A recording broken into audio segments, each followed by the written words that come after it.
Hello friends, कैसे हैं आप सारे? आप सभी को राधे राधे।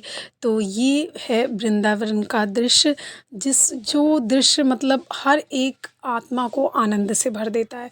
तो फ्रेंड्स, अभी कुछ दिनों से मैं अपना कोई भी ब्लॉग शेयर नहीं कर पा रही थी, क्योंकि मुझे कुछ अर्जेंट काम से दिल्ली से मुझे जाना पड़ा झांसी। और झांसी, जैसा कि आप सभी जानते हैं कि मेरा ससुराल है वहाँ पे।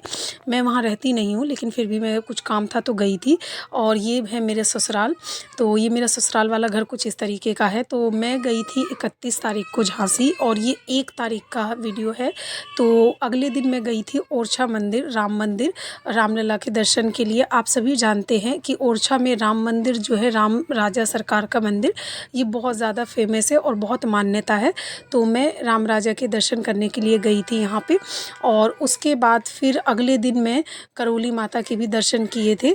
तो इस तरीके से ये है सावन भादो। मैं आपको एक और बात बता दूं, और ऐसा कहा जाता है कि सावन भादो का कोई एक ऐसा नक्षत्र या तिथि होती है जिसमें ये दोनों खंबे एक हो जाते हैं। पता नहीं, मैंने ऐसा देखा नहीं है, मैंने सिर्फ सुना है। और ये है मेरा ससुराल। तो देखिए, मेरा घर कुछ बाहर से ऐसा दिखता है। और देखिए, यहाँ से जैसे अंदर जाएंगे और ये दोनों तरफ 2 कमरे हैं, कमरे काफ़ी बड़े हैं। और इधर एक कमरा है जिसमें गोदरेज वगैरह है, जिसमें मेरा बेटा भी थोड़ी देर पहले खेल रहा था। एक इधर कमरा है, और ये हमारा आंगन है। इधर हमारा बाथरूम है, ऊपर से जीना है। और ये अंदर से, और इधर के साइड ये पूजा वाला घर है, छोटा सा। छोटा नहीं है, फिर भी बड़ा ही है। और यहाँ पे खाना बनता है। और ये अंदर बड़ा सा एक कमरा था पूरा। तो अब मैं आ गई थी करौली माता पे, और आज मुझे जाना था। आज है 3 तारीख, और 3 तारीख को मुझे, ये देखो, मैं आ गई थी मथुरा। करौली माता के दर्शन किए मैंने और मथुरा आ गई। ये शाम का है, तो सुबह से शाम तक में हालत कुछ इस तरीके का हो गया था। और ये 4 तारीख का वीडियो है। मैंने आपको अपना घर इसलिए नहीं दिखाया मथुरा का, क्योंकि आपको पता है कि वो 2.5 साल से करीब खाली पड़ा था। जैसे ही मैंने दरवाज़ा खोला ना, इतना धूल मिट्टी था ना कि मैं क्या ही बताऊँ। बहुत ज़्यादा धूल मिट्टी, बहुत ही ज़्यादा गंदा पड़ा हुआ था घर। और फिर अगले दिन मैं ये तैयार वैयार हो करके और गई थी मैं मंदिर दर्शन के लिए। मैं बहुत दिनों से मन में था कि एक तो मुझे घर देखना है, घर खाली पड़ा हुआ था और कोई है नहीं, तो थोड़ा घर की भी ये कुछ कुछ दिन में जाके देखना चाहिए। और दूसरा, मैंने बहुत दिन से मन था मेरा कि मैं बांके बिहारी जाऊँ, और बांके बिहारी में जा कर के ठाकुर जी के दर्शन करूँ। और उसके बाद फिर मैं गई थी 5 मंदिर। मैंने एक दिन में 5 मंदिर गई थी, जा पाई थी मैं। और फिर उसके बाद 10 बजे तक मैं आ गई थी घर, और फिर अगले दिन मैं दिल्ली वापस आई थी। तो ये 4 तारीख का ही वीडियो है। ये मैं सबसे पहले रास्ते में पड़ गए थे हनुमान जी के मंदिर, तो मैं वहाँ गई थी, वहाँ मैंने दर्शन किए। और ये मेरा बेटा एकदम से यहाँ पे पहले तो खूब खेल खेल के देख रहा था, और जैसे ही पंडित जी ने उसको टीका लगाया, वो रोने लगा। तो बच्चे होते हैं, वो एकदम से कभी खेलते भी हैं और ज़िद भी करते हैं। तो ये हनुमान जी का जो मंदिर है, अगर आप सभी वृंदावन गए होंगे तो आपने देखा होगा, बहुत सुंदर और बहुत बड़ा मंदिर था। और आकर के देखो, कभी भी आप पूजा पाठ या भक्ति करते होंगे, मंदिर जाते होंगे, तो आपने ये एक चीज़ ज़रूर अनुभव किया होगा कि आपको ना बहुत अंदर से मन बहुत शांत सा लगता है। आपके मन में चाहे कितनी भी उथल पुथल चल रही हो, कितना भी लाइफ में टेंशन हो, लेकिन जब आप भगवान के दर पे आकर के और सब कुछ भगवान के भरोसे छोड़ देते हैं ना। लेकिन देखो, साथ साथ गीता में ये भी लिखा है कि आपको ना फल की इच्छा नहीं करनी है, अपना कर्म करना है, और फिर रिजल्ट को भगवान के भरोसे छोड़ देना है। ऐसा नहीं है कि सब कुछ ही छोड़ दो भगवान के भरोसे और अपना कर्म करो नहीं, तो उससे फिर कुछ नहीं होगा। तो मैं इस चीज़ में विश्वास करती हूँ कि अपना कर्म करो, और बाकी सब चीज़ मैं भगवान के भरोसे छोड़ के और मतलब जीती हूँ। और भगवान की दया से देखो, दिक्कतें प्रॉब्लम तो सबकी लाइफ में होता है, मेरी भी लाइफ में है, लेकिन फिर भी मुझे हमेशा ऐसा लगता है कि प्रभु मेरे साथ हैं। तो फ्रेंड्स, ये मैं हनुमान जी के मंदिर का दर्शन करने के बाद आ गई थी कुंज की गलियों में। और यहाँ आकर के तो अलग ही सौभाग्य सा ऐसा लगता है कि बहुत सौभाग्यशाली हूँ, और बहुत ज़्यादा मतलब अलग ही सा अनुभव होता है, शांति सा। बहुत ही अच्छा अनुभव था यहाँ का। और बहुत ज़्यादा धूप हो रही थी, तो मैंने मेरे बेटे को कॉटन की चुन्नी ओढ़ा दी। और ये कुंज की गलियाँ, जहाँ पे भगवान जी के बहुत सारे स्वरूप इस तरीके से सुंदर सुंदर मिल रहे थे। और मैं जब अपना घर बनाऊँगी, तब मैं दिल्ली में, जब मैं ज़रूर भगवान जी को यहाँ से लेके जाऊँगी, भगवान जी का एक स्वरूप और अपने मंदिर के लिए। और बहुत ही सुंदर-सुंदर भगवान जी के वस्त्र मिल रहे थे और प्रसाद मिल रही थी। तो प्रसाद आप जैसा कि जानते हैं कि मथुरा में बांके बिहारी मंदिर में पेड़ा का ही भोग लगता है, तो मैंने भी खरीदे थे और भगवान जी के भोग लगाने के लिए।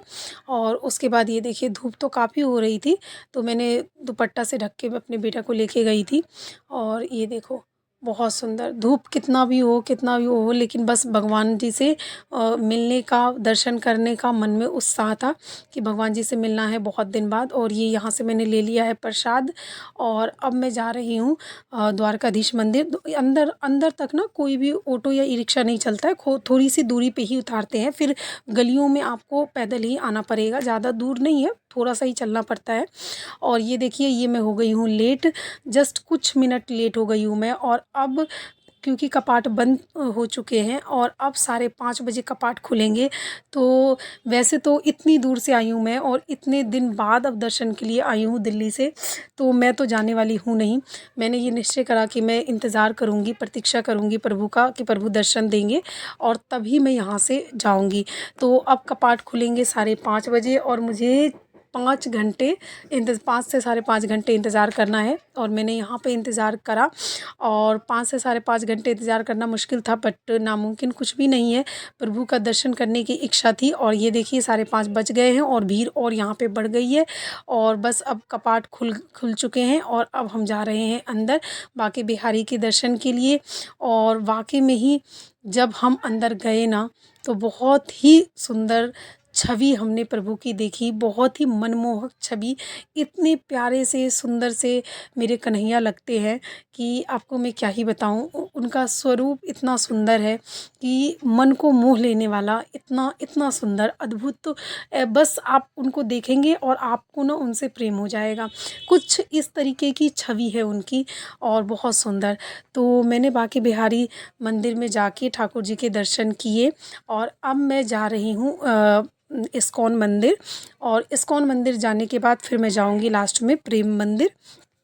तो अभी देखते हैं, अगर जल्दी मैं लौट आऊँगी तो फिर मैं कल मतलब आज ही जाती, लेकिन मैं लौट नहीं पाई थी ज़्यादा। ये मैं बाद में अभी वीडियो को वॉइस ओवर कर रही हूँ, तो इसलिए मैं आपको बता रही हूँ। मैंने सोचा था कि अगर मैं जल्दी शाम को लौट पाऊँगी तो मैं 4 तारीख को ही वापस आ जाती, बट मैं जल्दी नहीं लौट पाई थी, मैं लेट हो गई थी, तो मैं 5 तारीख को दिल्ली के लिए आई थी।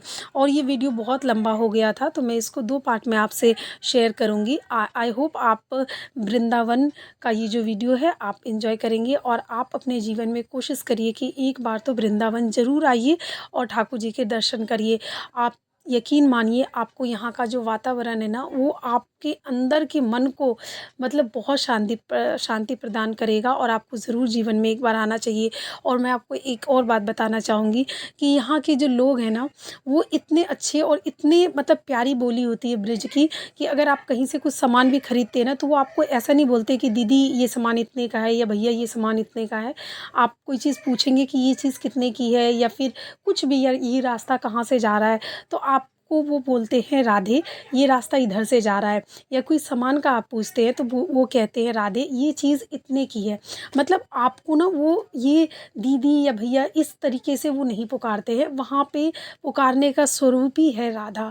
क्योंकि आपको पता है कि मथुरा वृंदावन के कण कण में हमारी राधा जी विराजती हैं, हमारी किशोरी जी विराजती हैं, तो वहाँ की बोली में ही राधा है।